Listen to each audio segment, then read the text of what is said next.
তাহলে কি পুরুষরা কোনোদিনে প্রশ্ন তুলেছে বা তুলবে যে আমরা মোহর একা দেব কেন? এটা আমরা বৈষম্যের শিকার?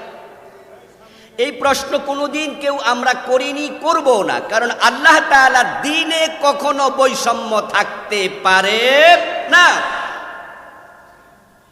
ইন্নাল্লাহা ইয়া'মুরুকুম বিল আদলি ওয়াল ইহসান, আল্লাহ যেখানে আদলের কথা, ইহসানের কথা আমাদেরকে অর্ডার করে শিখাচ্ছে। আল্লাহর ইসলামের সে ইনসাফ এবং আদল পৃথিবীর কোন ধর্মে নাই, কোথাও থাকতে পারেও না। সেই ইসলামের সামনে প্রশ্ন তুলেছে তারা, ইসলাম মানলে বৈষম্য হবে। নারী পুরুষের মাঝে আছে বৈচিত্র্য, বৈষম্য নেই। আল্লাহ ক্ষেত্র বিশেষ পুরুষকে প্রাধান্য দিয়েছেন, আবার ক্ষেত্র বিশেষ নারীকে প্রাধান্য দিয়েছেন। রাসূলুল্লাহ সাল্লাল্লাহু আলাইহি সাল্লাম বলেছেন জান্নাত মায়ের পায়ের নিচে।